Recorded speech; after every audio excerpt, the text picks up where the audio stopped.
Good morning. Good morning, everyone. It is Wednesday. Yay! Wednesday, September 13th, and Women Crush Wednesday. We know about that. We wait for it all week till we get to Wednesday and see what we've done, see what we've created, see what women have done, which is always very exciting. Very, very exciting. So today I have a really important woman artist for you that I'm very excited about. Hey, Jean, how are you?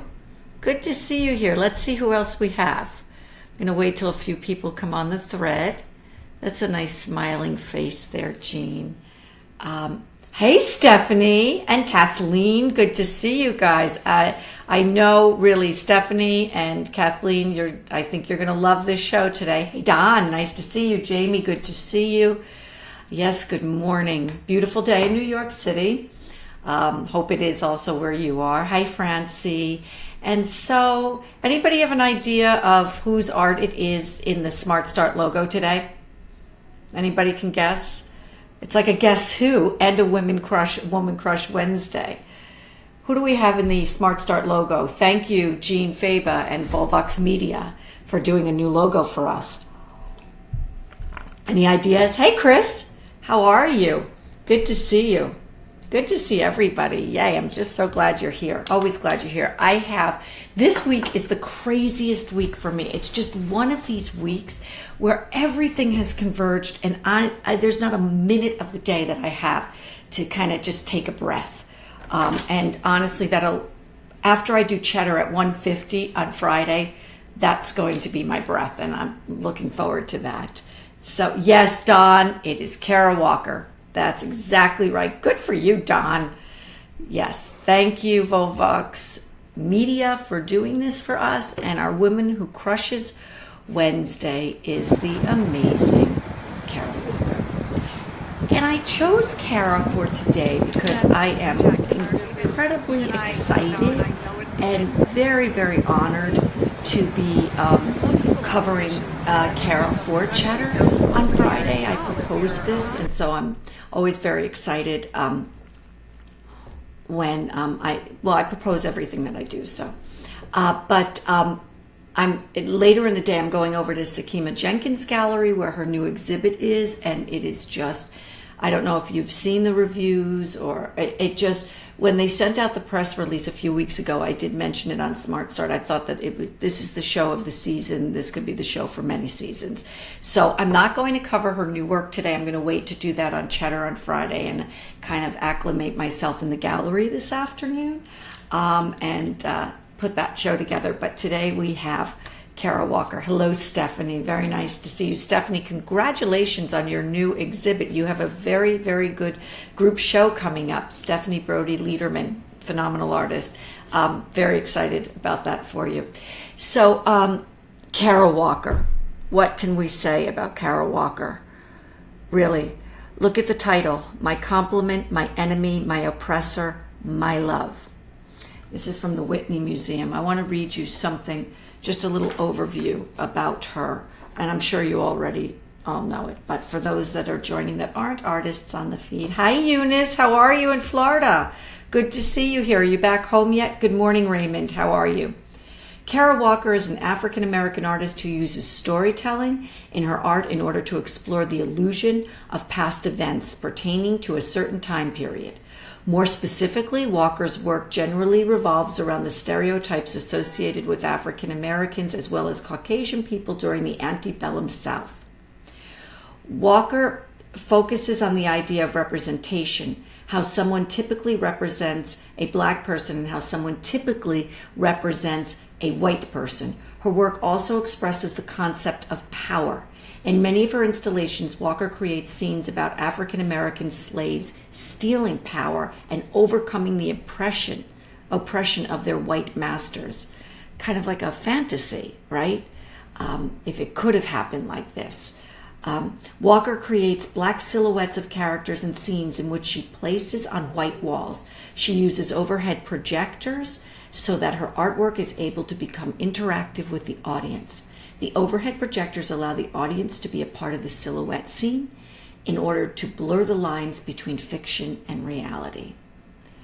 And so it is amazing work. My crush for Women Crush Wednesday, Raymond, is Kara Walker, to answer your question. Eunice, I'm so glad you're home. Okay, so let's take a look. Let's just take a look. A lot has been said about Kara's work, particularly, when I'm looking it up or reading reviews and such, I keep seeing the word, if you Google it, incendiary.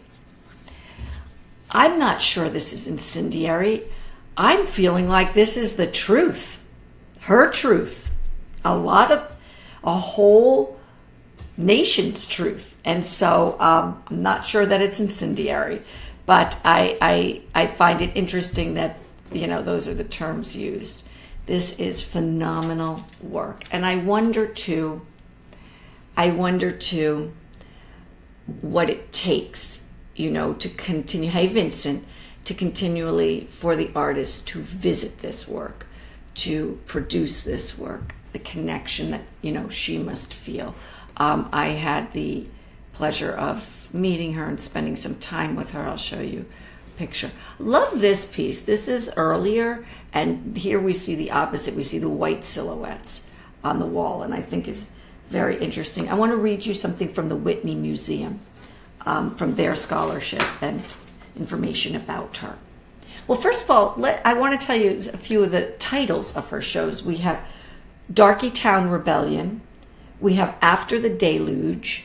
We have My Compliment that you saw. And of course, the recent exhibit, A Subtlety, or The Marvelous Sugar Baby, an homage to the unpaid and overworked artisans who have refined our sweet tastes from the cane fields to the kitchens of the New World on the occasion of the demolition of the Domino Sugar refinery plant. Let's go to that since I just discussed it. Let's talk about that. That was an amazing exhibit. Did anybody here see that exhibit at the Domino Sugar plant in New York City? Let me show it to you. This is all done in sugar, okay? And she envisions what she is called through her career the negress, the black woman, as a sphinx. And it's an extremely powerful image. And she kind of places her there as the sphinx. But let me get the front picture for you. I don't want to tell you if you haven't seen it. Of course, my pictures aren't in order today because I'm so busy. I'm too busy. Do you ever get that where you're too busy? It's not right. You feel like you can't do anything. Do I not have a front view? I'm sorry. I know I have a front view. I'm so sorry, everybody.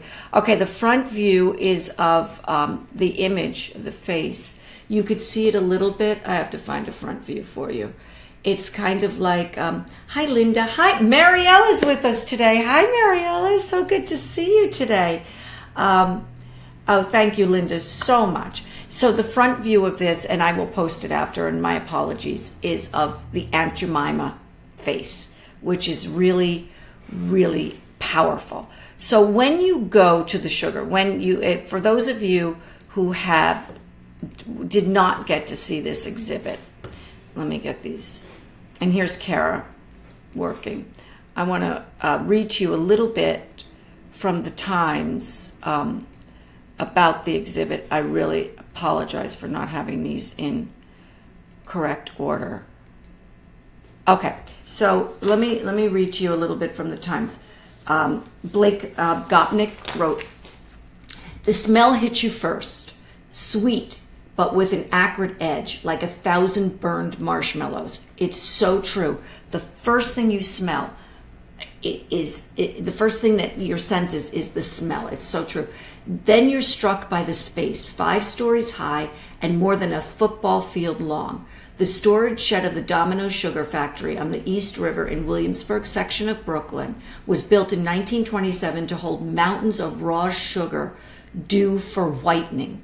The plant was shuttered a decade ago, yet its crumbling walls still drip with molasses.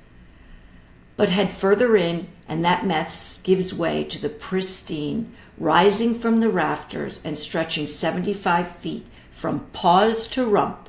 It is a great sphinx, demure as her Egyptian cousin, but glowing from the recent sugar coating. It is a sight so unlikely, and that is this piece it is when when you walked in there. Hey, good morning, Brenda. It was just monumental. I mean, really, there's without words. Her drawings are incredible also, Linda. I agree with you. And so what she did with these smaller pieces is she makes them out of molasses, out of brown sugar. And she says famously, sugar crystallizes something in our American soul. It is emblematic of all industrial processes and of the idea of becoming white. White being equated with pure and true. It takes a lot of energy to turn brown things into white things. A lot of pressure. Yeah, it certainly does. And those smaller pieces when you're there, when you were there, because it was only for a certain period of time, they were just dripping and kind of like, they were in different stages of just kind of dripping and going away, right? Just evaporating. And it was amazing to see the sculptures, especially if you'd gone back. Good morning, John. If you'd gone back and forth, gone a few times, you saw the smaller pieces in different stages of their sculpture, of being, I don't have my words this morning, do I? Is that my mother? Hello, my mother just entered. Yay for my mother. At different stages of kind of just dripping away and disappearing, which was really amazing. Really, really, really amazing to see. So I want to show you this picture, not as any self-promotion or anything like that, but it just was a thrill, obviously. I do a lot of mentoring. A book called The Sugar Blues spells out the relationship of sugar and slavery. Horrific. Kara Walker made something amazing out of poison. Absolutely. Absolutely, Mariella. And I do know the book. And yes, thank you for putting that up there. Absolutely. She has taken this notion of, white sugar.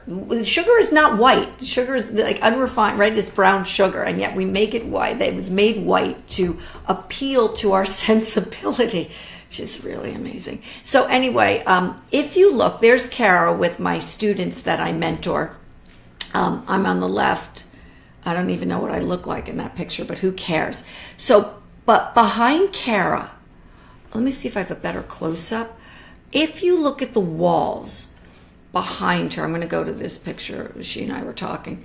If you go to the walls behind her, they're just coated with old sugar and molasses, and they're just kind of dripping and falling apart. And she was there, and she had known that I was bringing this group, and she was so accessible. She spent such a long time with us and these children, and it was magnificent. It was really magnificent. But look at this. That's what I want you to see. Look at that work.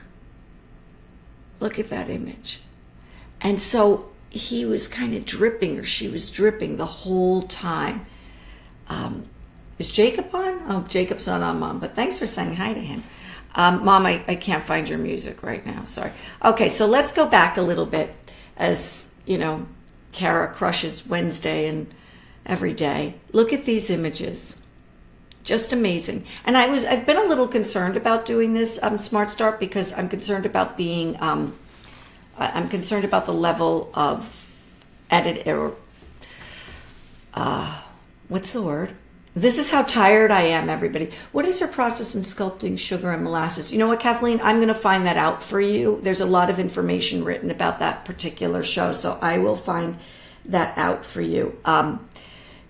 So I'm always worried about the censorship on Facebook, So I was concerned. So I tried to choose images. Did I show you this one? I tried to show images that aren't, I think that's why I didn't show a front image, because it's very exposed of this. But someone wrote, one of the critics wrote, which I think is so cute, was, "This is like the cutest booty in all of art history." And I thought that was so sweet when they wrote that. And look at the feet. Look at how she gets the feet of that Sphinx, right? Thank you, Mariella. Yeah, controversy. Yeah, I worry about Facebook. You know, they're constantly throwing Jerry Saltz off. But Jerry really pushes it, doesn't he? What somebody had said, who had said it? Linda had said it about the drawings. Linda, here's a drawing for you. And I completely agree with you about her drawings. You know, she originally had a show at the Drawing Center. And that Drawing Center show, in many ways, launched her career. And not to give it away from the cheddar, but what she's doing now is absolutely stunning at Sakima Jenkins and her position in the art world. And she speaks to that. And I think that's wonderful. Love this piece. I'm going back to it because does anybody, Mariella, you may, or Stephanie Brody, you may, for some reason, and maybe it's the placement of the bench, but I'm thinking of two other artists that kind of have this feel to them, but very different artists. First of all, Monet's water lilies. You kind of sit and you look at those and they're around you and you kind of, you know, but also, I can't believe his name just, he has the chapel. Oh my God. Mariella, would you help me out this morning? Chapel, colors, color block, going into the color, all about religion of color, so to speak. Who do we have? About whom am I speaking? Oh God, it's right on the tip of my tongue. This is what happens when I'm very, very tired and I have too many things in too many different areas going on. I have to tell you, I'm sorry. I'll think of it, but maybe someone on the feed can think about it and let me know what they think, what it was. Okay, did I show you this one? This is where I spoke of Roscoe. Yeah, I knew Mariella would get it. Yeah, thank you, Eunice. No, absolutely Roscoe. So it reminds me of kind of, and maybe it's the placement of the chair, of the bench, but it feels like you're just surrounded, like in Roscoe's chapel, he kind of wanted you to go in there and just let the color go into that color and let that color take you. Not necessarily into a narrative, but this understanding of kind of sacred spaces, let's say. This feels like that to me. This feels like that. And so that was just a thought. So let me see what else I have to show you. So I'd love to hear what you have to say about this work. I can tell you I did, did I show you this one? I did not put a lot of work on here for fear of censorship, and I don't want to be kicked off Facebook and not be able to do the show or do a lot of things. As we know, our friends, I know several people who have been. So for Women Crush Wednesday, I really want to say about this artist. Oh, that's what I wanted to read you. I wanted to read you something from the Whitney. And again, forgive me for a lot of what is going on here today with me. Fellow game show winners, we just won the Rothko jackpot. Yeah, Mariella, you won a cup, a Smart Start cup, and I'm going to bring it up to you when I come to see you in Woodstock, which is going to be very, very soon. Objectification of Black women often will focus, yes, on the back side of her body. That's very, very true. Okay. At her New York debut at the Drawing Center in 1994, Kara Walker unveiled a daring reinvention of image making in which she incorporated the genteel 18th century medium of cut paper silhouettes into her paintings. Since that time, she has created a poignant body of work that addresses the very heart of the human experience, notions of racial supremacy and historical accuracy. You know, that's a thing I have to say on that really gets me every time. It really gets me every time. The historical accuracy. And I really wonder how a people and how a community kind of sits with this, knowing that the history has been so wrong that is taught for so long. The history books, the history we teach our children is so wrong and told in such a way. What must that feel like? And, you know, I often ask my friend, Craig Stephen Wilder, who I've talked a lot about on here. He's a professor at MIT. He's known as, you know, an African-American, the top African-American history professor. He's America's historian in my mind. And again, I will post his books on here too, because, you know, I remember him early on once saying in Ken Burns did this wonderful documentary about New York. And in New York in the 70s, he had Craig on speaking. And it was about the playgrounds in different neighborhoods. And I remember so much Craig just saying, how must a people feel when they look around and their areas and playgrounds are not tended to and destroyed or just non-existent.